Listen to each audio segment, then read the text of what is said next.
आज सुनिए सत्यजीत रे द्वारा लिखित बांग्ला कहानी सियार देवता का रहस्य। आइए शुरू करते हैं। टेलीफोन किसने किया था फेलुदा?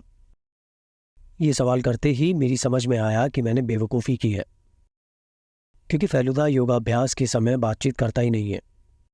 फेलुदा ने कुल मिलाकर 6 महीनों से व्यायाम छोड़कर योगाभ्यास करना शुरू किया है।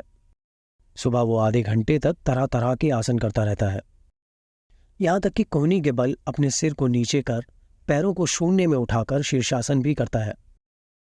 फेलुदा का शरीर 1 महीने के अंदर और भी अधिक मजबूत हो गया है, इसलिए यह मानना होगा कि योगासन से बहुत ही फायदा हुआ। सवाल करने के बाद ही मैंने पीछे की तरफ मेज पर रखी घड़ी में वक्त देख लिया। 7.5 मिनट के बाद फेलुदा ने योगासन समाप्त कर उत्तर दिया, "तो उसे पहचान नहीं सकेगा।" इतनी देर के बाद इस तरह का जवाब पाकर बड़ा ही गुस्सा आया। जहां तक पहचानने की बात है, बहुतों को नहीं पहचानता हूं, मगर नाम बतलाने में दोष क्या है? और अगर नहीं पहचानता हूं तो पहचान क्या कराई नहीं जा सकती? मैंने गंभीरता के साथ कहा, "तुम पहचानते हो?" फेलुदा ने भिगोया हुआ चना खाते खाते कहा, पहले पहचानता नहीं था, मगर अब जान पहचान हो गई है। कुछ दिन पहले हमें पूजा की छुट्टी मिल चुकी है। बाबूजी 3 दिन पहले काम से जमशेदपुर गए हुए हैं। घर पर अभी फेलुदा, मैं और माँ है। अब की हम पूजा के अवसर पर कहीं बाहर नहीं जाएंगे। इसके लिए मुझे कोई खास दुख नहीं है, क्योंकि पूजा के अवसर पर मुझे कलकत्ता ही अच्छा लगता है, खासकर फेलुदा अगर मेरे साथ रहे। आजकल शौकिया जासूस के नाम से उसे काफ़ी प्रसिद्धि प्राप्त हो चुकी है। फलस्वरूप बीच बीच में रहस्य का पता लगाने के लिए उसको बुलावा आता ही रहता है, और इसमें कोई आश्चर्य की बात भी नहीं है। इसके पहले मैं हर रहस्य के मामले में फेलुदा के साथ रहा हूं। डर लगता है नाम अधिक फैल जाने के कारण वो एक दिन एकाएक कहीं ये ना कह बैठे कि तुझे अपने साथ नहीं लूंगा, मगर अभी तक ऐसी बात नहीं हुई है। मेरा विश्वास है कि वो मुझे अपने साथ रखता है, उसके पीछे एक कारण है। संभवतः उसके साथ एक कच्ची उम्र के लड़के को देखकर अनेकों उसे जासूस समझते ही नहीं। ये एक बहुत बड़ी सुविधा भी है। जासूस अपने आप को जितना छिपा कर रख सके, उसके लिए ये बात उतनी ही लाभदायक है। फोन किसने किया, ये बात जानने की तुझे बेहद इच्छा हो रही है? यह है फेलुदा का एक और तौर तरीका। वो जब समझता है कि किसी चीज को जानने के लिए मैं बहुत आग्रहशील हूं, तो उस बात को तत्काल ना कहकर पहले एक सस्पेंस की सृष्टि करता है। ये बात चूंकि मैं जानता हूं, इसलिए विशेष उत्साह ना दिखाते हुए मैंने कहा, फोन के साथ अगर किसी रहस्य का मामला जुड़ा हुआ हो तो जानने की इच्छा अवश्य ही होती है। बनियान पर अपनी हरी धारीदार कमीज को पहनते हुए फेलुदा ने कहा, "उस आदमी का नाम है नीलमणि सान्याल, रॉलैंड रोड में रहता है। बहुत ज़रूरी काम से मुझे बुला भेजा है।" ये नहीं बताया कि क्या ज़रूरत है? नहीं, ये बात फ़ोन पर कहना उचित नहीं था। आवाज़ से पता चल रहा था कि घबराया हुआ है। अच्छा, कब जाना है? टैक्सी से जाने में लगभग 10 मिनट लगेंगे। 9 बजे अपॉइंटमेंट है, इसलिए अब 2 मिनट के अंदर निकल जाना चाहिए। टैक्सी से नीलमणि सान्याल के मकान की ओर जाते हुए मैंने कहा, "बहुत तरह के शैतान आदमी हुआ करते हैं। मान लो नीलमणि सान्याल किसी मुसीबत में ना हो और उसने तुम्हें किसी फंदे में डालने के लिए बुलाया हो तो?" फेलुदा ने सड़क की ओर से बिना आंख हटाए कहा, "वो रिस्क तो रहता ही है। तब इतना ज़रूर है कि उस तरह का आदमी अपने घर पर बुलाकर फंदे में नहीं डालेगा, क्योंकि उसके लिए भी ये खतरे से खाली नहीं होगा। इस तरह के कामों के लिए कम रुपए में ही किराए के गुंडे मिल जाते हैं। एक बात कहना भूल गया हूं, फेलुदा पिछले साल ऑल इंडिया राइफल कंपटीशन में फर्स्ट आया है। मात्र 3 महीने तक बंदूक चलाने की शिक्षा लेने के बाद उसका निशाना इतना पक्का हो गया है कि आश्चर्य लगता है। अब फेलुदा के पास बंदूक और रिवॉल्वर दोनों है। तब इतना ज़रूर है कि किताब के जासूस की तरह वो हमेशा रिवॉल्वर लेकर घूमता नहीं है। सच कहूँ, अब तक फेलुदा को इन 2 हथियारों में से किसी एक की भी ज़रूरत नहीं पड़ी है। फिर भी कोई ये नहीं कह सकता कि कभी ज़रूरत होगी ही नहीं। टैक्सी जब मैडम स्क्वायर के पास आई तो मैंने पूछा, "वे क्या करते हैं? ये बात तो मालूम है?" फेलुदा ने कहा, "वे पान खाते हैं, शायद कान से कुछ कम सुनते हैं, वो शब्द का कुछ अधिक प्रयोग करते हैं, और जुकाम से कुछ परेशान है। इसके अलावा मुझे अधिक जानकारी नहीं है।" इसके बाद मैंने उससे कुछ और पूछताछ नहीं की। नीलमणि सान्याल के घर पहुंचने पर टैक्सी का किराया 1 रुपये 70 पैसे चुकाना पड़ा। 2 रुपये का नोट निकालकर फेलुदा ने टैक्सी वाले को दिया और अपने हाथ की भंगिमा से ही उसे समझा दिया कि खुदरा वापस करने की जरूरत नहीं है। हम टैक्सी से उतरकर पोर्टिको के नीचे से होते हुए सामने के दरवाजे के पास पहुंचे और कॉल बेल दबाई। 2 मंजिला मकान है, बहुत बड़ा नहीं और ना ही पुराना। सामने की तरफ एक बागीचा भी है, लेकिन उसमें ऐसा कोई पेड़ पौधा नहीं है जो आकर्षक लगे। दरबान नुमा एक व्यक्ति ने फेलुदा से विजिटिंग कार्ड ले लिया और हमें बैठक में बैठने को कहा। कमरे के अंदर जाकर जब हमने चारों तरफ दृष्टि दौड़ाई तो हम विस्मय विमुग्ध हो गए।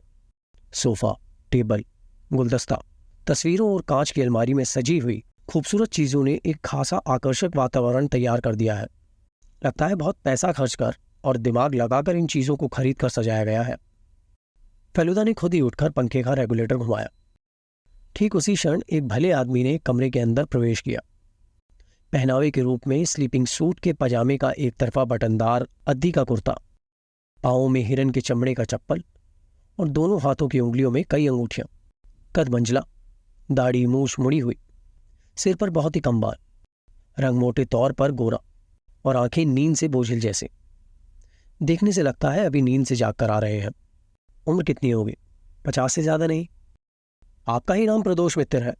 भले आदमी ने पूछा। आप इतने यंग हैं, ये बात मालूम नहीं थी। फेलुदा ने हैं करते हुए मेरी ओर इशारा किया और कहा, यह मेरा चचेरा भाई है, बड़ा ही अकलमंद लड़का है। आप अगर चाहें तो हम लोगों की बातचीत के दौरान उसे मैं बाहर भेज सकता हूं। मेरा कलेजा धड़कने लगा, मगर भले आदमी ने एक बार मेरी ओर सरसरी निगाह डालते हुए कहा, रहने दीजिए, कोई अर्ज नहीं है।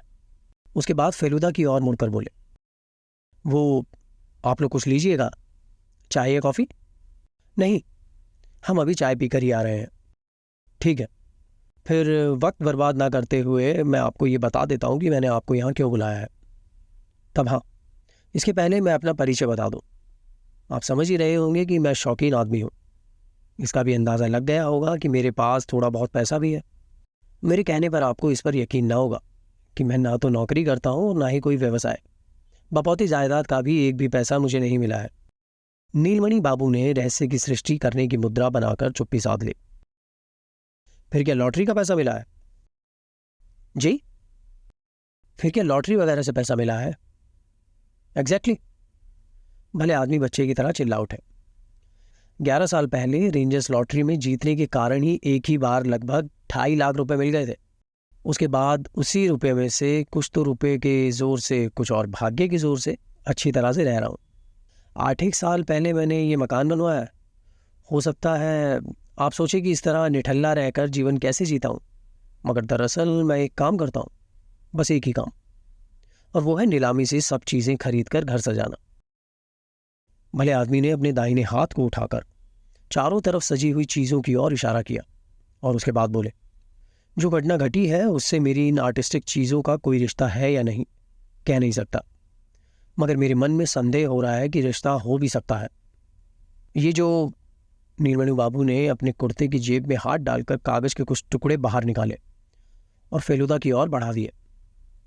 फेलुदा के साथ साथ मैंने भी उन कागज के टुकड़ों को देखा। कागज के 3 टुकड़े हैं। उनमें से हर एक में लिखावट के बदले लकीरों के जरिए छोटे चित्र बने हुए हैं। उन चित्रों में से कुछ साफ साफ समझ में आते हैं, जैसे उल्लू, आंख, सांप, सूर्य। मुझे ये चित्र पहले से दिखे से लग रहे हैं कि तभी फेलुदा ने कहा, ये सब तो हीरोग्लिफ जैसा लगता है। भले आदमी ने सख्ते में आकर कहा, जी? फेलुदा ने कहा, पुराने जमाने में इजिप्शियनों ने जिस लिखावट की इजाद की थी, ये उसी तरह की जैसा लग रहा है। ये बात है। मगर इस लिखावट को पढ़ लें, ऐसा आदमी कलकत्ते में है या नहीं कहना मुश्किल है। भले आदमी का चेहरा थोड़ा सा बुझ गया और बोले, फिर जो चीज हर 2 दिन के बाद डाक के जरिए मेरे नाम से आती है, उसका अगर अर्थबोध ना हो तो बहुत ही परेशानी में डालने वाली बात होगी। मान लीजिए ये सब अगर सांकेतिक धमकियां हो, कोई मेरी हत्या करना चाहता हो और मुझे डरा रहा हो। कुछ एक क्षण चुप रहने के बाद फेलुदा ने कहा, आपके यहां जो जो चीजें सजी हुई हैं, उनके बीच कोई इजिप्शियन चीज है? नीलमणि बाबू ने हंसकर कहा, मेरी कौन सी चीज कहाँ है ये बात तो मैं भी अच्छी तरह नहीं जानता। खरीदता इसलिए हूं क्योंकि मेरे पास पैसा है, और जो दूसरी बात है वो ये है कि जब दूसरे लोगों को खरीदते हुए देखता हूं तो मैं भी खरीद लेता हूं। मगर आपकी इतनी चीज़ों के बीच ऐसी कोई चीज़ है जिसे फालतू कहा जाए? इन चीज़ों को जो भी देखेगा आपको पूरे तौर पर पार्क ही कहेगा। वाले आदमी ने मुस्कुराकर कहा, जानते हैं बात क्या है?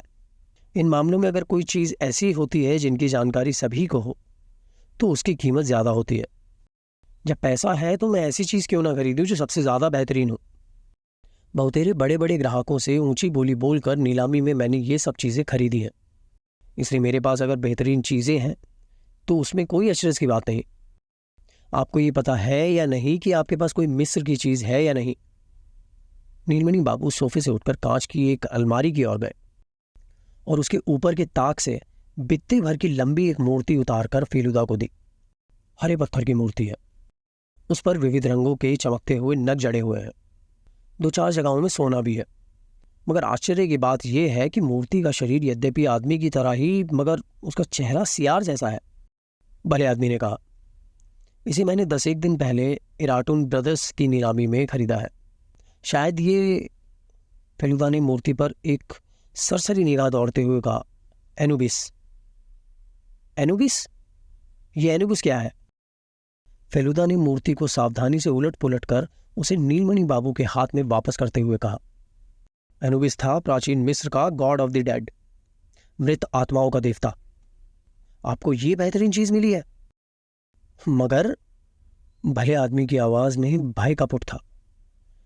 इस मूर्ति से इस चिट्ठियों का कोई संबंध है क्या? मैंने इसे खरीदकर कोई गलती की है? इसे छीन लेने की कोई धमकी दे रहा है क्या? फेलुदा ने सिर हिलाकर कहा, यह कहना मुश्किल है। चिट्ठियों का आना कब से शुरू हुआ है?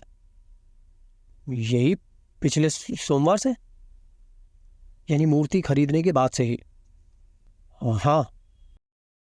लिफाफे आपके पास हैं? नहीं, वो तो फेंक दिए। रखना ही संभवतः उचित था, मगर लिफाफे बिल्कुल मामूली थे। किसी मामूली टाइपराइटर से ही पता लिखा गया था। एलिगन रोड पोस्ट ऑफिस की मोहर भी थी। ठीक है। फेलुदा उठकर खड़ा हो गया। मुझे ऐसा नहीं लगता है कि अभी कोई कार्रवाई की जाए। सेफ साइड में रहने के लिए इतना ही कीजिएगा कि मूर्ति को अलमारी में रखने के बजाय अपने हाथों के पास रखिएगा। हाल ही में एक आदमी के घर से इसी तरह की चीज़ों की चोरी हो गई है। ऐसी बात है? हाँ, एक सिंधी सज्जन के घर से। जहां तक मुझे मालूम है चोर अब तक पकड़ा नहीं जा सका है। हम कमरे से निकलकर बाहर लैंडिंग में चले आए। फेलुदा ने कहा, आपसे मजाक कर सकता हो ऐसा कोई व्यक्ति आपको याद है? वाले आदमी ने सिर हिलाकर कहा, कोई नहीं। पुराने मित्रों से तो बहुत दिनों से संपर्क टूट चुका है। और शत्रु? भले आदमी कुछ क्षणों तक चुप रहे। उसके बाद उन्होंने कहा, धनी आदमी का शत्रु हमेशा ही है, लेकिन शत्रु कहकर कोई अपना परिचय नहीं देता। आमने सामने मुलाकात होने पर भी सब सम्मान से ही बातचीत करते हैं। अच्छा, आपने बताया था कि आपने मूर्ति नीलामी में खरीदी है। हाँ, एराटून ब्रदर्स की नीलामी में। उस पर किसी और को लोभ था? ये बात सुनकर वे अचानक तनिक उत्तेजना में आ गए और हाथ मलने लगे। उसके बाद बोले, आपने ये बात पूछकर मेरी चिंता के एक नए पहलू को उजागर कर दिया है। नीलामी के दौरान एक सज्जन से मेरी कई बार होड़ लग चुकी है। उस दिन भी यही बात हुई थी। वो कौन है? प्रतुल दत्त। हाँ, यही नाम था उनका। क्या काम करते हैं? शायद वकील थे, रिटायर हो चुके हैं। उस दिन हम दोनों में अंत तक होड़ लगी रही। उसके बाद जब मैंने 12,000 कहा तो वे चुप हो गए। मुझे याद है, नीलामी के बाद जब मैं बाहर आकर गाड़ी पर बैठा, अचानक उनसे मेरी आंख मिल गई। उनकी दृष्टि मुझे कतई अच्छी नहीं लगी। आई सी। हम नीलमणि बाबू के घर से निकल आए। गेट की तरफ चहलकदमी करते हुए फेलुदा ने पूछा, इस मकान में आप लोग बहुत से आदमी रहते हैं? नीलमणि बाबू ने हंसकर कहा, आप क्या कह रहे हैं साहब? मेरे जैसा अकेला आदमी आपको कलकत्ते में शायद ही मिलेगा। ड्राइवर, माली, 2 पुराने विश्वसनीय नौकर और मैं, बस इतने ही जने हैं। फेलुदा के इसके बाद वाले प्रश्न की उन्होंने कतई प्रत्याशा नहीं की थी। इस घर में क्या कोई लड़का रहता है? एक क्षण तक वे अवाक खड़े रहे। उसके बाद कहका लगाते हुए कहा, देख रहे हैं ना, मैं तो भूल ही गया था। दरअसल आदमी कहने से मैं बालिगों के बारे में सोच रहा था। 10-1 दिनों से मेरा भांजा झंटू यहाँ आकर ठहरा हुआ है। उसके पिताजी व्यवसाय करते हैं। ये अभी उस दिन की ही बात है जब वे जापान चले गए। झंटू को मेरे पास ही छोड़ गए हैं। वो बेचारा तो यहाँ आते ही इन्फ्लुएंजा की चपेट में आ गया। उसके बाद एकाएक फेलुदा की ओर देखते हुए बोले, आपको बच्चों की बात कैसे याद आई? फेलुदा बोला, बैठक में एक अलमारी के कोने पे एक पतंग झांक रही थी, उसी को देखकर। नीलमणि बाबू का नौकर टैक्सी लेने गया था। टैक्सी रोड़े बिछी हुई सड़क पर कड़कड़ आवाज करती हुई पोर्टिका के नीचे आकर खड़ी हुई। फेलुदा ने टैक्सी में बैठने के समय कहा, अगर कोई संदेहजनक बात हो तो आप मुझे फौरन सूचित कीजिएगा। अभी ऐसा नहीं लगता कि कोई कार्रवाई की जाए। घर वापस जाते वक्त मैंने फेलुदा से कहा, वो सियार देवता का चेहरा कितना डरावना लगता है ना? फेलुदा ने कहा, आदमी के धड़ में किसी भी चीज का सिर जोड़ देने से वो डरावना ही लगने लगता है। ये बात सिर्फ सियार के साथ ही नहीं है। मैंने कहा, पुराने इजिप्शियन देवता की मूर्ति घर में रखना तो बड़ा ही खतरनाक है। तुमसे ही किसने कहा? वाह, तुम्ही ने तो कहा था। बिल्कुल नहीं, मैंने यही कहा था कि जिन पुरातत्ववेत्ताओं ने मिट्टी खोदकर प्राचीन इजिप्शियन मूर्तियां बाहर निकाली हैं, उनमें से कुछ एक की हालत बदतर हो गई है। हाँ हाँ हाँ, वो जो एक गोरा था, उसकी तो मौत हो गई थी। क्या तो उसका नाम क्या था उसका? लॉर्ड कार्नावरन। और उसका कुत्ता? कुत्ता उसके साथ नहीं था। कुत्ता विलायत में था, साहब इजिप्ट में था। तूतनखामेन की कब्र खोदकर मूर्तियां निकालने के कुछ दिन बाद ही कार्नावरन भयंकर बीमारी की चपेट में पकड़कर मर गया। उसके बाद खबर मिली कि जिस वक्त साहब की मृत्यु हुई, ठीक उसी वक्त बिना किसी बीमारी के रहस्यमय ढंग से हजारों मील दूर उसका कुत्ता भी मौत के मुंह में समा गया। प्राचीन इजिप्ट की किसी चीज पर जैसे ही मेरी नजर पड़ती है, फेलुदा से सुनी हुई इस अजीब घटना की मुझे याद आ जाती है। सियार देवता की एनबिस की मूर्ति भी किसी आदम के जमाने के इजिप्शियन बादशाह की कब्र से आई है। नीलमणि बाबू क्या ये सब नहीं जानते? जान सुनकर विपत्ति को बुलाने के पीछे कौन सा मजा है, ये बात मेरी समझ में नहीं आती। दूसरे दिन भोर 5:45 बजे हमारे घर में अखबार के बंडल के गिरने के साथ ही टेलीफोन घनघना उठा। मैं फोन उठाकर हेलो कहकर दूसरी तरफ की बात सुनने की प्रतीक्षा कर ही रहा था कि तभी फेलुदा ने फोन मेरे हाथ से ले लिया। एक एक कर 3 बार 2 बार ओ और 1 बार अच्छा ठीक है कहकर उसने फोन को नीचे रख दिया और भर्राई आवाज में कहा, एनबिस गायब हो गया है, अभी तुरंत चलना है। सुबह ट्रैफिक कम रहने के कारण नीलमणि सान्याल के घर पहुंचने में 7 मिनट लगे। टैक्सी से उतरते ही देखा नीलमणि बाबू अपने चेहरे पर बेचैनी का भाव लिए मकान के बाहर हम लोगों की प्रतीक्षा में खड़े हैं। फेलुदा पर नजर पड़ते ही बोले, नाइटमेयर के बीच से गुजरा हूं जनाब। इस तरह का हॉरिबल अनुभव मुझे कभी नहीं हुआ। हम इस बीच बैठक में आ चुके थे। भले आदमी ने हमारे बैठने के पहले ही बैठकर अपनी कलाइयां दिखाई। देखा, आदमी जहां घड़ी पहनता है उसके ठीक नीचे रस्सी का धागा लगा हुआ है और उनके दोनों हाथ लाल हो गए हैं। फेलुदा ने कहा, बात क्या है? भले आदमी ने दम लेकर भर्राई आवाज में कहना शुरू किया, आपके कहे अनुसार कल मूर्ति को सोने के कमरे में ले जाकर तकिए के नीचे रख दिया था। अब लगता है वो जहां थी वहीं अगर पड़ी रहती तो कम से कम शारीरिक यातना तो नहीं भोगनी पड़ती। खैर, मूर्ति को सिर के नीचे रखकर मैं मजे से सोया हुआ था कि तभी पता ही नहीं रात के कितने बजे होंगे, बहुत ही बुरी हालत में मेरी नींद टूट गई। देखा, किसी ने कसकर मेरा मुंह अंगोछे से बांध दिया। गले से आवाज निकलने का रास्ता बंद करके मैंने अपने हाथ से अड़चन डालने की कोशिश की और ठीक उसी वक्त मेरी समझ में ये बात आई कि अपने से अधिक शक्तिशाली व्यक्ति के शिकंजे में फंस गया हूं। बात की बाद में मेरा हाथ पीछे की ओर उमेड़ दिया। उसके बाद फिर तकिए के नीचे से मूर्ति लेकर चलता बना। भले आदमी दम लेने के लिए कुछ क्षण तक खामोश रहे। उसके बाद बोले, शायद 3 घंटे तक हाथ बंधे जैसी हालत में पड़ा रहा। पूरे शरीर में झिनझिनी समा गई थी। सुबह मेरा नौकर नंदलाल जब चाय लेकर आया तो मुझे उस हालत में देखकर उसने मेरी डोरी खोल दी और फौरन मैंने आपको फोन किया। देखा, फेलुदा के चेहरे का भाव बदल गया है। वो सोफा छोड़कर खड़ा हो गया और बोला, एक बार आपका कमरा देखना चाहता हूं और जरूरत पड़ी तो आपके मकान की तस्वीरें भी लूंगा। कैमरा भी फेलुदा के झक्कीपन में शुमार है। नीलमणि बाबू हमें 2 मंजिले के अपने सोने के कमरे में ले गए। कमरे के अंदर घुसते ही फेलुदा ने कहा, खिड़की में सलाख नहीं है? भले आदमी ने सिर हिलाकर कहा, मत कहिए, विलायती तरीके का मकान है ना, और मेरे साथ बात तो यह है कि मैं खिड़की बंद करके सो ही नहीं पाता। फेलुदा ने खिड़की से गर्दन बढ़ाकर नीचे की ओर देखा और कहा, बहुत आसान बात है, पाइप है, कार्निश है, कोई भी जवान आदमी खिड़की से कमरे के अंदर आ सकता है। उसके बाद फेलुदा ने कमरे के नीचे चारों तरफ भलीभांति देखकर और तस्वीरों को उलट पुलट कर देखते हुए कहा, अब मकान के बाकी हिस्से को भी घूम फिर कर देखना चाहता हूं। नीलमणि बाबू ने पहले उसे 2 मंजिला मकान दिखाया। बगल के कमरे में एक खाट पर 12-13 साल के एक लड़के को गले तक रजाई ओढ़कर पड़े देखा।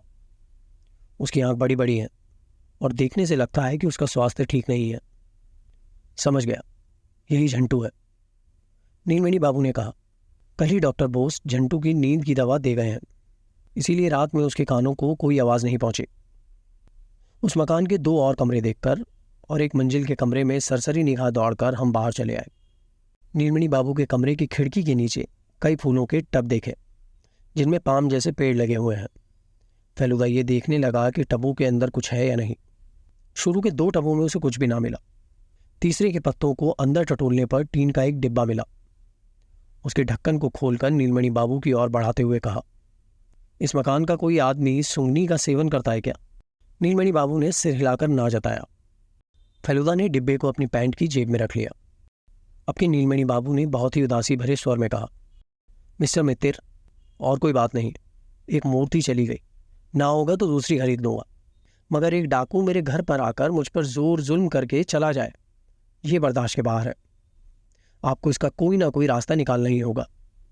आप अगर उस आदमी को पकड़वा दे तो मैं आपको वो, यानी और क्या, पारिश्रमिक? हाँ, पारिश्रमिक यानी रिवॉर्ड दूंगा, फेलुदा ने कहा। रिवॉर्ड कोई बड़ी बात नहीं है, अगर आप देना ही चाहते हैं तो दे दीजिएगा, मगर मैं इस काम की जिम्मेदारी जो अपने माथे पर ले रहा हूं, उसका प्रधान कारण यह है कि इस तरह की खोजबीन के पीछे एक चैलेंज है, आनंद है। ये बात सुनकर मुझे लगा, बड़ी बड़ी जासूसी कहानियों में जासूस लोग जिस तरह की बातें करते हैं, फेलुदा ने भी वैसी ही बात की है। इसके बाद लगभग 10 मिनट तक फेलुदा ने नीलमणि बाबू के ड्राइवर गोविंद, नौकर नंदलाल और 5 तथा माली नटवर से बातें की। सभी ने बताया कि रात में उन्होंने कुछ भी अस्वाभाविक घटते हुए नहीं देखा है। बाहरी आदमी में सिर्फ डॉक्टर बोस रात को 9 बजे झंटू को देखने आए थे। नीलमणि बाबू संभवतः एक बार मुखर्जी के दवाखाने से दवा लेने के लिए बाहर निकले थे।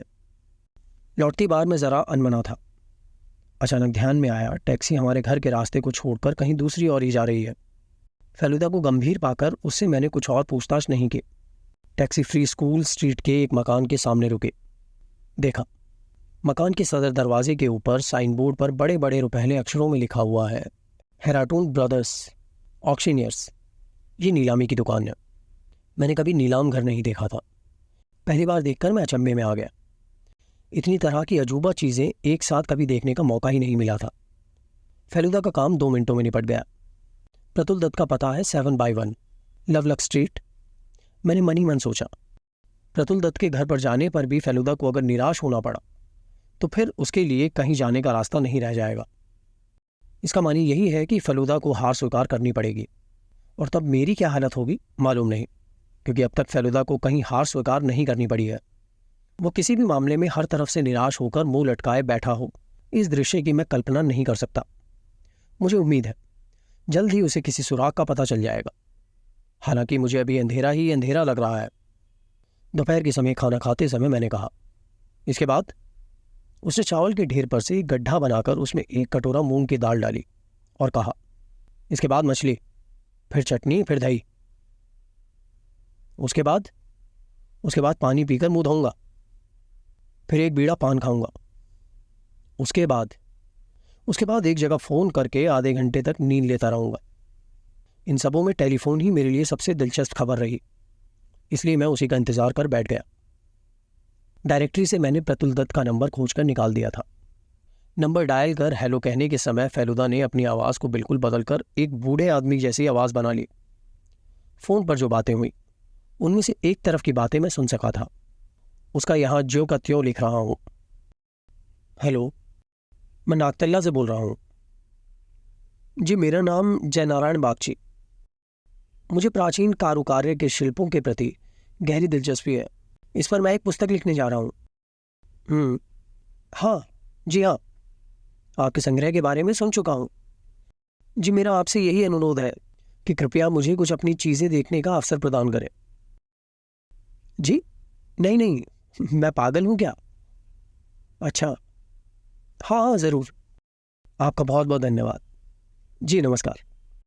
टेलीफोन से बातचीत करने के बाद फेलुदा ने कहा, उनके घर पर सफ़ेदी हो रही है, इसलिए चीज़ों को हटा कर रख लिया है। तब हाँ, शाम को चले तो देखने का मौका मिलेगा। मैं एक बात कहे बिना चुप रह नहीं सका। प्रतुल दत्त ने अगर सचमुच एनबीस की मूर्ति चोरी की होगी तो वो उसे हमें दिखाएंगे क्यों? फेलुदा ने कहा, अगर तेरी तरह बेवकूफ़ होंगे तो दिखा भी सकते हैं। संभावना इस बात की है कि दिखाएंगे नहीं। मैं मूर्ति नहीं, उस आदमी को देखने जा रहा हूं। फेलुदा ने जैसे कहा था, टेलीफोन करने के बाद ही वो अपने कमरे में सोने के लिए चला गया। फेलुदा में एक आश्चर्यजनक क्षमता है, वो ये कि वो अपने अनुसार किसी भी समय थोड़ी देर तक सो सकता है। सुना है नेपोलियन में भी ये क्षमता थी। वो लड़ाई के मैदान में जाने से पहले घोड़े की पीठ पर बैठे बैठे नींद लेकर अपनी बदन को तरोताज़ा कर लिया करता था। मेरे पास करने के लिए कोई खास काम नहीं था, इसीलिए फेलुदा के आले से इजिप्शियन आर्ट की एक पुस्तक निकालकर मैं उसे उलट पुलट कर देखता रहा। तभी किंग किंग कर फोन बज उठा। मैं दौड़ता हुआ बैठक के अंदर गया और फोन उठा लिया। हेलो। कुछ देर तक किसी की आवाज़ नहीं आई। हालांकि ये बात मेरी समझ में आ गई कि कोई तो फोन पकड़े हुए है। मेरी छाती धड़कने लगी। लगभग 10 सेकंड के बाद एक गंभीर और कर्कश आवाज़ सुनाई दी। प्रदोष मित्र हैं? मैंने थूक निकल कर कहा। वो सो रहे हैं। आप कौन बोल रहे हैं? फिर कई मिनटों तक चुप्पी रेंगती रही। उसके बाद सुनाई पड़ा, ठीक है, आप उनसे कह दीजिएगा कि मिस्र के देवता को जहां जाना था वहीं चला गया है। प्रदोष मित्र इस मामले में दखलंदाजी करने नहीं आए, क्योंकि उससे किसी का भी कोई उपकार नहीं होने जा रहा है, बल्कि अनिष्ट होने की ज़्यादा संभावना है। उसके बाद खट से फ़ोन रखने की आवाज़ आई। फिर चुप्पी छा गई। पता नहीं मैं कब तक फ़ोन पकड़े और सांसें रोके बैठा रहा। अचानक फेलुदा की आवाज़ कानों में आई और मैंने रिसीवर को यथास्थान रख दिया। कौन फ़ोन कर रहा था? मैंने फ़ोन से जो कुछ सुना था बता दिया।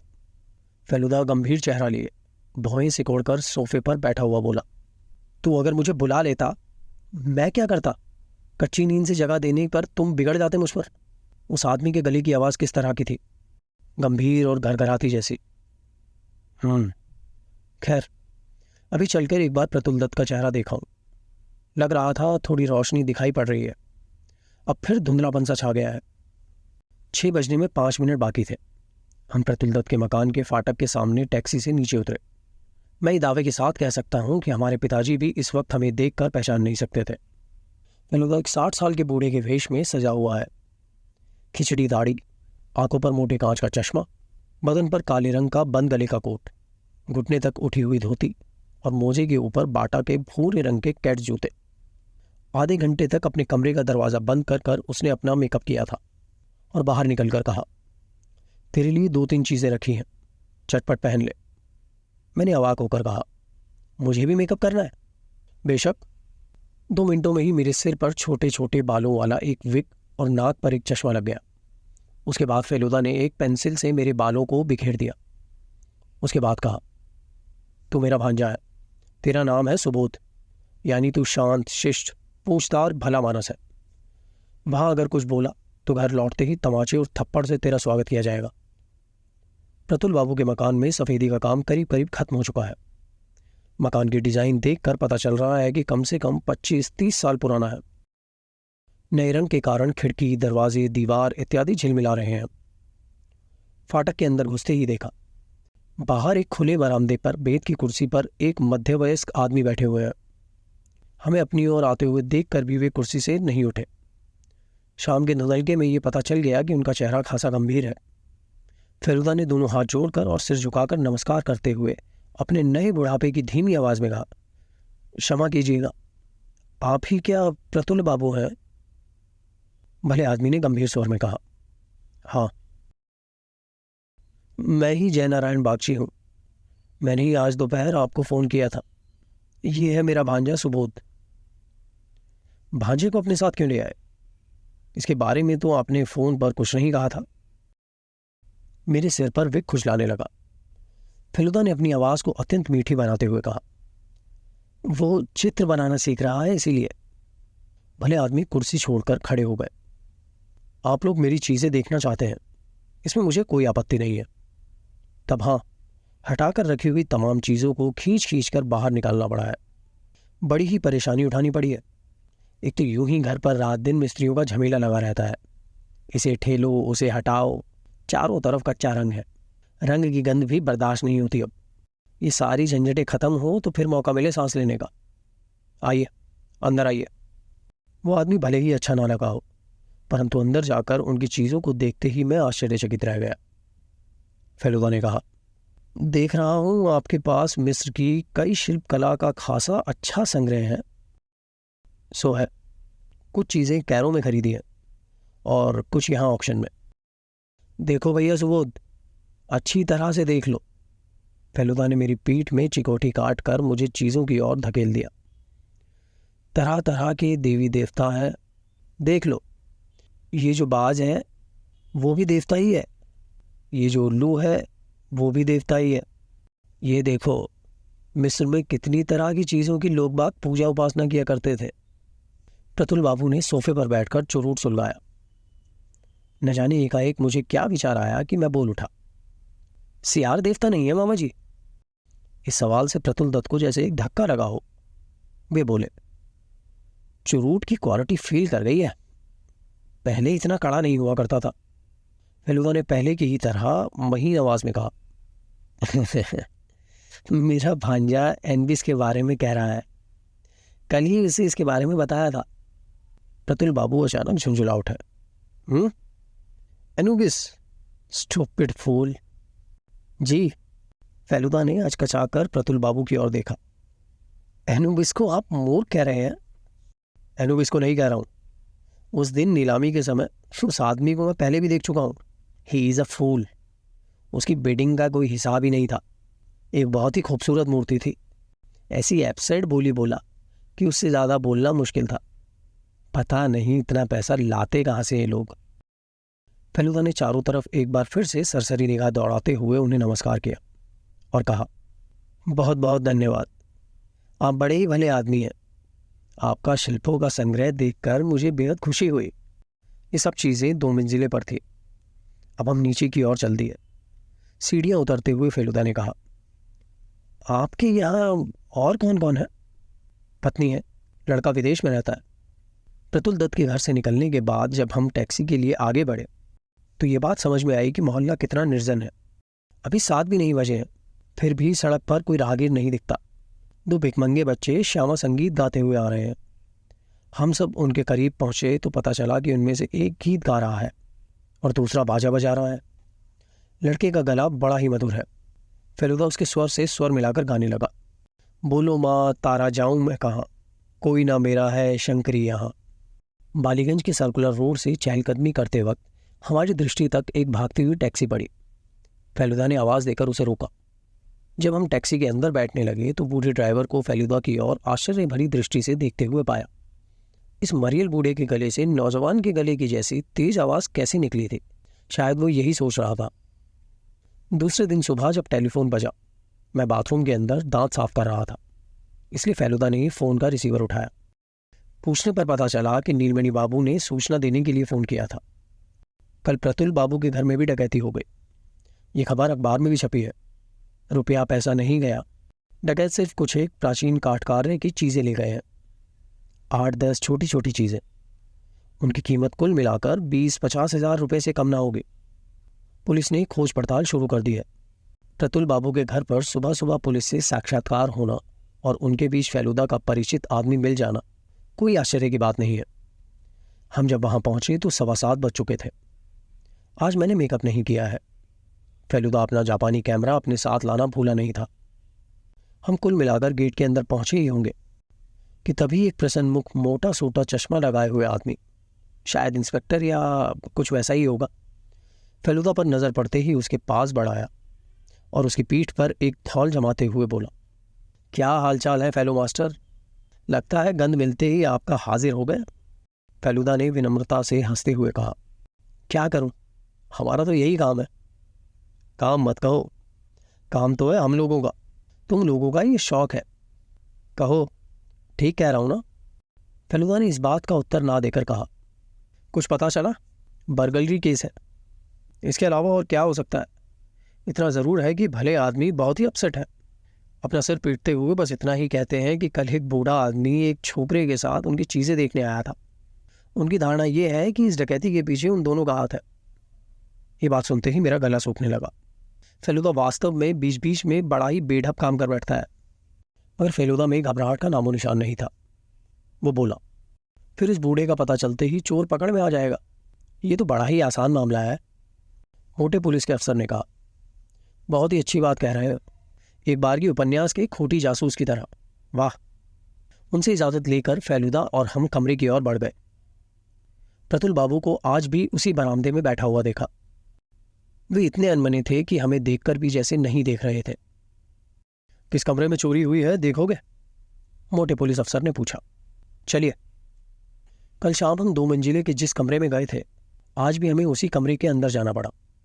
किसी और चीज की तरफ देखे बिना फेलुदा सीधे बालकनी की तरफ चला गया। बालकनी से झुककर नीचे की ओर देखते हुए बोला, पाइप से अनायास ऊपर चढ़ा जा सकता है। मोटे पुलिस अफसर ने कहा, हाँ, चढ़ा तो जा ही सकता है। और जानते हो, परेशानी की बात यह है कि दरवाजे का रंग कच्चा रहने के कारण उसे 2 दिन से बंद नहीं किया जा सकता था। चोरी किस वक्त हुई है? रात 9:45 बजे। पहले पहल इसका पता कैसे चला? इनका एक पुराना नौकर उसी तरफ एक कमरे में बिस्तर बिछा रहा था। आवाज सुनकर वो यहां वहां देखने लगा। जब इधर आया तो कमरे में अंधेरा फैला था। बत्ती जलाने के पहले ही उस पर एक जोरों का घूंसा पड़ा। उसी मौके से लाभ उठाकर चोर चंपत हो गया। फेलुदा की भौहें सिकुड़ गई। बोला, एक बार उस नौकर से बातचीत करना चाहता हूं। नौकर का नाम वंशलोचन है। घूंसे के कारण उसे जिस यातना और भय का सामना करना पड़ा था, उनमें से दोनों चीज अब तक बरकरार है। फेलुदा ने पूछा, दर्द कहाँ है? नौकर ने कराहते हुए कहा, पेट में। ऐसा पेट में मारा था? हाथ में कितनी ताकत थी? बाप रे, ऐसा महसूस हुआ जैसे पेट पर किसी पत्थर की चोट पड़ी हो, और उसके बाद ही आंखों के सामने अंधेरा तैर आया था। तुम्हें आवाज कब सुनाई पड़ी थी? उस वक्त तुम क्या कर रहे थे? मैंने टाइम नहीं देखा था बाबू। तब मैं माजी के कमरे में बिस्तर बिछा रहा था। 2 बच्चे मिलकर कीर्तन गा रहे थे और मैं सुन रहा था। माजी पूजा घर में थी।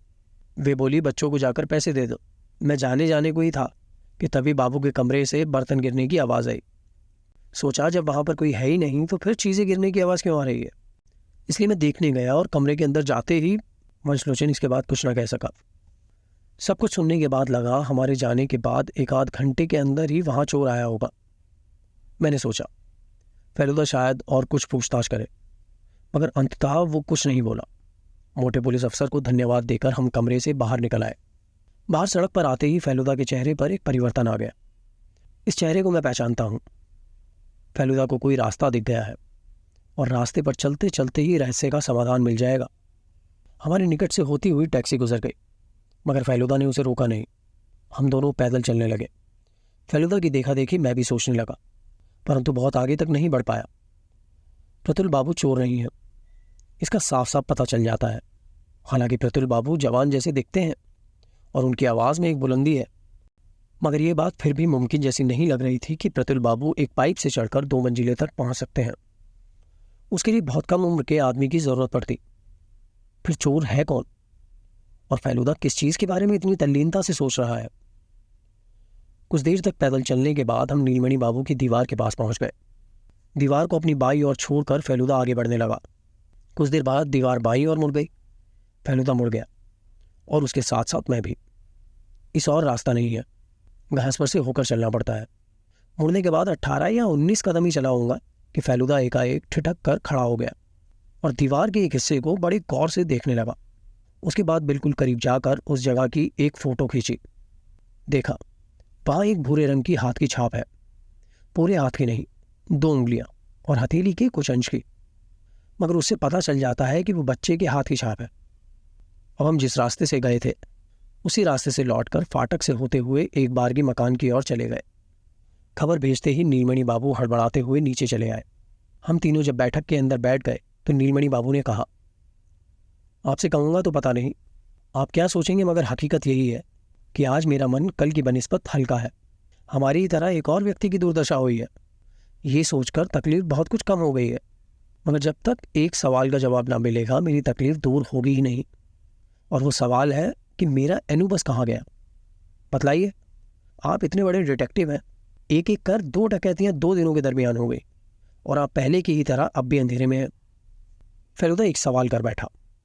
आपका भांजा कैसा है? कौन? झंटू? आज वो बहुत अच्छा है, दवा कारगर साबित हुई है, आज बुखार बहुत कम हो गया है। अच्छा, एक बात तो बताइए, बाहर से कोई लड़का दीवार लांघकर यहाँ आता है? दीवार लांघकर? क्यों? आपकी दीवार के बाहरी हिस्से में एक बच्चे के हाथ की छाप दिखाई पड़ी है। छाप का मतलब? किस तरह की छाप है? भूरे रंग की छाप। ताजा छाप है? कहना मुश्किल है, तब इतनी बार जरूर है कि पुरानी नहीं है। मैंने किसी भी बच्चे को आते नहीं देखा है। एक ही बच्चा यहाँ आता है, और वो भी दीवार लांघकर नहीं। वो है एक भीखमंगा, अत्यंत मधुर स्वर में श्यामा संगीत गाता है। तब हाँ, मेरे बगीचे के पश्चिम तरफ तरी का एक पेड़ है। बीच बीच में मोहल्ले के लड़के दीवार लांघकर यहाँ ना आते हों और पेड़ के फल तोड़कर ना खाते हों, इसकी मैं गारंटी नहीं दे सकता। नीलमणि बाबू ने अब पूछा, चोर के बारे में और कुछ जानकारी हासिल नहीं हुई? फेलुदा सोफे से उठकर खड़ा हो गया। उसके हाथ में गजब की ताकत है। एक ही धूसे में प्रतुल बाबू के नौकर को बेहोश कर डाला था। फिर यहाँ और वहाँ एक ही चोर ने चोरी की है और इसमें संदेह की बात कोई नहीं है? हो सकता है। तब देह की ताकत यहाँ वैसी कोई बड़ी बात जैसी दिखती तो नहीं है, एक भयंकर बुद्धि का संकेत मिलता है। नीलमणि बाबू का चेहरा उतर गया। बोले, मुझे उम्मीद है उस बुद्धि को परास्त करने के लिए बुद्धि आप में होगी, और अगर नहीं है तो मुझे अपनी मूर्ति वापस पाने की आशा छोड़ देनी होगी। फेलुदा ने कहा, 2 दिन और इंतजार कीजिए। आज तक फेलुदा मित्र ने हार नहीं मानी है। नीलमणि बाबू के मकान के पोर्टिको से गेट तक रोड़े से बिछा रास्ता है। हम जब उस रास्ते के बीच पहुंच चुके होंगे कि तभी खटखट की आवाज़ सुनाई पड़ी और हमने पीछे की ओर मुड़कर देखा। नीलमणि बाबू के 2 मंजिला के एक कमरे की खिड़की के पीछे एक छोटा लड़का, शायद झंटू ही होगा, खिड़की के शीशे पर हाथ से दस्तक दे रहा था। मैंने कहा, है? फेलुदा ने कहा, देख चुका हूं। दोपहर भर फेलुदा अपनी नीली कापी में अपनी आदत के अनुसार ग्रीक अक्षरों में क्या क्या अंट-संट लिखता रहा। जानता हूं, असल में वो अंग्रेजी है, मगर उसके अक्षर ग्रीक हैं, इसलिए कि उन्हें पढ़कर कोई उनका असली मतलब नहीं समझ सके। मेरी बोलचाल फेलुदा से एकदम बंद है, और वो एक तरह से अच्छा ही है।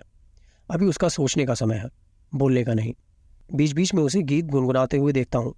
ये उस भिकमंगे बच्चे के द्वारा गाया गया वही रामप्रसादी संगीत है। तीसरे पहर 5 बजे चाय पीकर फेलुदा बोला, मैं ज़रा बाहर निकल रहा हूँ। पॉपुलर फोटो से मुझे अपनी तस्वीर का एनलार्जमेंट ले आना है। घर पर मैं अकेला ही रह गया। दिन छोटे होते जा रहे हैं, इसीलिए 5:30 बजते ना बजते सूर्य डूब गया और अंधेरा रेंगने लगा। पॉपुलर फोटो की दुकान हाजरा रोड के मोड़ पर है।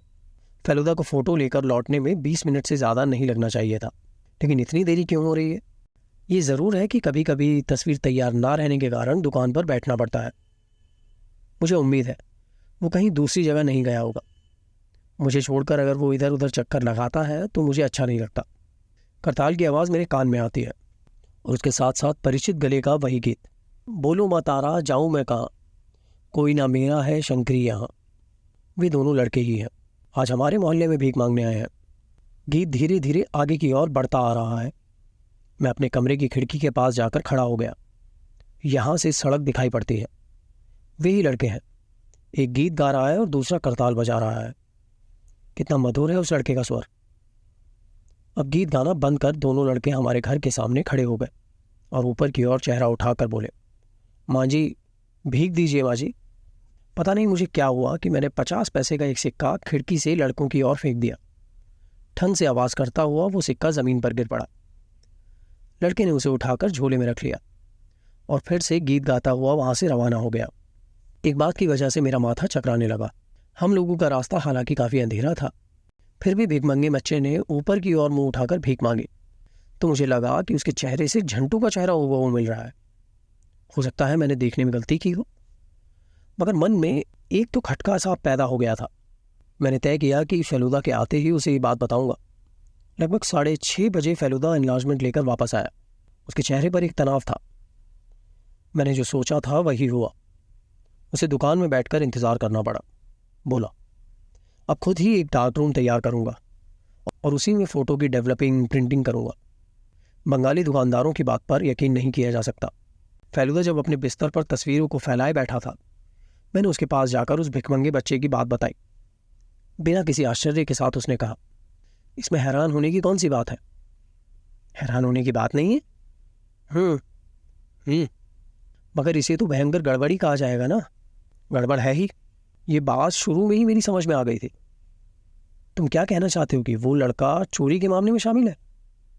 हो भी सकता है, मगर एक बच्चे के घूंसे में क्या इतनी ताकत हो सकती है कि वो एक बड़े आदमी को बेहोश कर दे? मैंने ये कब कहा कि बच्चे ने घूंसा मारा है? तब ठीक है। यूँ मैंने कह तो दिया था कि ठीक है, मगर वास्तव में मुझे ठीक लग नहीं रहा था। पता नहीं फेलुदा साफ साफ कुछ क्यों नहीं कह रहा है। पलंग पर फैली तस्वीरों में से एक को फेलुदा बहुत गौर से देख रहा था। करीब जाने पर मैंने देखा, वो आज ही सवेरे नीलमणि बाबू की दीवार से बच्चे के हाथ के छाप की ली गई तस्वीर है। एनलार्जमेंट के कारण हथेली साफ साफ दिख रही थी। मैंने कहा, तुम्हारा कहना है कि तुम हाथ देखना जानते हो? ये तो बताओ कि बच्चे की आयु कितनी है? फेलुदा ने कुछ जवाब ना दिया। वो तन्मय होकर तस्वीर की ओर देख रहा था। उसमें बेहद दत्तचित्ता का भाव था। तेरी समझ में कुछ आ रहा है? उसके आकस्मिक प्रश्न ने मुझे चौंका दिया। समझ में क्या आएगा? सुबह तूने क्या समझा था और अब तेरी समझ में क्या आ रहा है, यही बता। सुबह यानी जब तुमने तस्वीर ली थी? हाँ। क्या समझूंगा? बच्चे का हाथ है, इसके सिवा समझने की और क्या बात है इसमें? छाप का रंग देखने से कुछ मतलब नहीं निकलता है? रंग तो भूरा था ना। इसका क्या मतलब निकलता है? यही कि बच्चे के हाथ में भूरा रंग लगा हुआ था। इसका कुछ मानी है? ठीक ठीक बताओ। पेंट हो सकता है। कहाँ का पेंट? मुझे एकाएक ये बात याद आ गई। प्रतुल बाबू के दरवाजे का रंग। एग्जैक्टली। उस दिन तुम्हारी शर्ट की आस्तीन में भी लग गया था। तू जाकर देख सकता है, और अभी भी लगा हुआ है। मगर मेरा सिर चकराने लगा था। जिसके हाथ की छाप है वही क्या प्रतुल बाबू के घर के अंदर घुसा था? हो सकता है। अब ये बता कि तस्वीर देखने से तेरी समझ में क्या बात आई? बहुत सोचने के बाद मैं ये बता नहीं सका कि कोई नई बात तो मेरी समझ में आई नहीं। फेलुदा ने कहा, तो बता देता तो मुझे ताज्जुब होता। ताज्जुब भी नहीं, शौक भी लगता, क्योंकि तब मुझे मानना पड़ता कि तेरी और मेरी बुद्धि में कोई अंतर ही नहीं है। अच्छा, तुम्हारी बुद्धि क्या बता रही है? बता रही है कि ये एक संगीन मामला है। भयंकर बात। एनुबिस जितना भयंकर होता है उतनी ही भयंकर। दूसरे दिन सवेरे फेलुदा ने पहले नीलमणि सान्याल को फ़ोन किया। हेलो, आप कौन बोल रहे हैं? मिस्टर सान्याल, आपके रहस्य का पता चल गया है। मूर्ति अब भी मिली नहीं है। वो कहाँ है इसका मोटे तौर पर अंदाज़ा लगा लिया गया है। आप क्या घर पर ही रहिएगा? अच्छा, बुखार बढ़ गया है? किस अस्पताल में लेकर जा रहे हैं? ओह अच्छा, फिर बाद में मिलूंगा। फ़ोन रखकर फेलुदा ने एक दूसरा नंबर डायल किया। फुसफुसाकर क्या बातचीत हुई अच्छी तरह सुन नहीं सका। तब हाँ, ये ज़रूरी समझ गया कि फेलुदा पुलिस को फ़ोन कर रहा है। फ़ोन रखकर उसने मुझसे कहा, अभी तुरंत बाहर चलना है, तैयार हो जाओ। एक तो सुबह यूं ही ट्रैफिक कम रहता है, उस पर फेलुदा ने ड्राइवर से टॉप स्पीड में गाड़ी चलाने को कहा। देखते ही देखते हम लोग नीलमणि बाबू के घर के रास्ते पर आ गए। जब हम गेट के करीब पहुंचे, नीलमणि बाबू अपने काले रंग की एम्बेसडर गाड़ी पर सवार होकर बहुत तेजी के साथ दूसरी दिशा की ओर रवाना हो गए। सामने ड्राइवर और पीछे नीलमणि बाबू के अतिरिक्त कोई और आदमी दिखाई नहीं पड़ा। और जोर से फेलुदा चिल्ला उठा। टैक्सी ड्राइवर ने भी टैक्सी की स्पीड बढ़ा दी। सामने की गाड़ी एक भद्दी गौ गौ आवाज़ करती दाहिनी ओर मुड़ गई। अब फेलुदा ने एक ऐसा काम किया जो इसके पहले उसने कभी नहीं किया था। कोट के अंदर हाथ डालकर अचानक उसने अपना रिवॉल्वर बाहर निकाल लिया और खिड़की से नीचे झुककर नीलमणि बाबू की गाड़ी की पिछले टायर को निशाना बनाकर गोली दाग दी। लगभग एक ही साथ रिवॉल्वर और टायर फटने की आवाज़ कानों में आई। नीलमणि बाबू की गाड़ी सड़क के किनारे तिरछी होकर एक लैंप पोस्ट से टकरा गई। हम लोगों की गाड़ी जैसे ही नीलमणि बाबू की गाड़ी के पास खड़ी हुई, दूसरी दिशा से पुलिस की जीप भी आ गई। नीलमणि बाबू गाड़ी से उतरकर विरक्ति के साथ इधर उधर ताक रहे थे। फेलुदा और मैं टैक्सी से उतरकर नीलमणि बाबू की ओर चले गए। पुलिस की गाड़ी आकर रुक गई। उससे वही मोटा अफसर नीचे उतरा। नीलमणि बाबू अचानक बोल पड़े, ये सब क्या हो रहा है? फेलुदा ने गंभीरता से कहा। क्या क्या मैं जान सकता हूं कि आपके साथ गाड़ी में ड्राइवर के अलावा और कौन कौन है? और कौन रहेगा? वे चिल्ला उठे। बताया था कि मैं अपने भांजे के साथ अस्पताल जा रहा हूं। अब फेलुदा बिना कुछ बोले सीधे नीलमणि बाबू की गाड़ी के पास चला गया और दरवाजे के हैंडल को पकड़कर जोर से खींचा।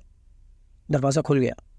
दरवाजे को खोलते ही एक बच्चा गाड़ी के अंदर से तीर की तरह बाहर निकला और फेलुदा पर झपटकर उसका गला दबोचने लगा। मगर फेलुदा सिर्फ योगाभ्यास नहीं करता, उसने कुश्ती की भी शिक्षा ली है। बच्चे की कलाइयों को पकड़कर उसने एक अजीब तरीके से सिर की तरफ से घुमाकर सड़क पर पटक दिया। बच्चे के मुंह से दर्द के कारण एक चीख निकल पड़ी और उस चीख को सुनकर मैं भय से कांप उठा, क्योंकि वो एक बच्चे के गले की आवाज़ नहीं थी, वो एक वयस्क आदमी के गले की विकट और जोरदार चीख थी। यही आवाज़ उस दिन मुझे टेलीफोन पर सुनाई पड़ी थी। इसी बीच पुलिस ने आकर नीलमणि बाबू की गाड़ी के ड्राइवर और बच्चे को पकड़ लिया। फेलुदा अपनी कमीज का कॉलर ठीक करते हुए बोला। दीवार पर हाथ की छाप देखते ही बात मेरे समझ में आ गई थी। कच्ची उम्र के लड़कों के हाथ में इतनी रेखाएं नहीं हुआ करती हैं। उनका हाथ तो और भी अधिक कोमल हुआ करता है, लेकिन आकार जब मोटा है तो उसका एक ही मतलब निकल सकता है। दरअसल ये एक बौने के हाथ की छाप है, बच्चा और कुछ नहीं बल्कि एक बौना है। आपके शागिर्द की उम्र कितनी है नीलमणि बाबू? 40। नीलमणि बाबू के गले से ठीक से आवाज़ नहीं निकल रही है। बहरहाल आपने बड़ी अकलमंदी से काम निकाला था। पहले अपनी चीज़ की चोरी की घटना खड़ी कर मुझे बुलवाया और उसके बाद अपने आदमी से दूसरे के घर पर चोरी करवाई। आपके घर पर जिसे कल देखा था वो क्या वही भीखमंगा बच्चा है? नीलमणि बाबू ने सिर हिलाकर हामी भर दी। इसका मतलब तो यही हुआ कि असल में वो आपका भांजा नहीं है। उसे आपने चोरी के मामले में मदद पहुंचाने के लिए घर पर लाकर रखा है। नीलमणि बाबू सिर झुकाकर खामोश खड़े रहे। फेलुदा कहने लगा, लड़का गीत गाता था और बौना खंजड़ी बजाता था। जब चोरी का वक्त आता, खंजड़ी भिखारी के हाथ में थमा देता था और तब वही बजाता रहता था। बौना होने के कारण उसकी देह में इतनी ताकत है, एक ही घूंसे में एक जवान को घायल कर सकता है। वंडरफुल। आपकी अक्ल की तारीफ किए बिना रहा नहीं जाता नीलमणि बाबू। नीलमणि बाबू ने एक लंबी सांस लेकर कहा, मिस्र की प्राचीन चीज़ों के प्रति मुझ में एक नशा छा गया था। उसके बारे में मैंने गहरा अध्ययन किया है। यही वजह है कि प्रतुल बाबू से मैं बहुत नफरत किया करता था। फेलुदा ने कहा, लालच बुरी बला है। आप और आपका बौना दोनों पकड़ में आ गए। खैर, अब मैं एक अंतिम अनुरोध करना चाहता हूं। क्या? मेरा पुरस्कार? नीलमणि बाबू फटी फटी आंखों से फेलुदा की ओर देखने लगे। पुरस्कार? एनुबस की मूर्ति संभवतः आपके पास ही है। नीलमणि बाबू ने बेवकूफ़ की तरह अपने दाहिने हाथ को कुर्ते की जेब के अंदर डाला। जब हाथ बाहर निकाला तो देखा बित्ते पर लंबे काले पत्थर पर मणिमुक्ता जड़ी 4000 साल पुरानी मिस्र देश की एक स्यारमुखी देवता एनुबस की मूर्ति है। फेलुदा ने हाथ बढ़ाकर उसे ले लिया और कहा, थैंक यू। दोस्तों, ये थी कहानी सियार देवता का रहस्य, जिसे लिखा था सत्यजीत रे साहब ने। आपको ये कहानी कैसे लगी आप हमें कमेंट करके बता सकते हैं। और भी कहानियां सुनने के लिए आप इस चैनल को सब्सक्राइब कर सकते हैं। मिलेंगे एक और कहानी के साथ। धन्यवाद।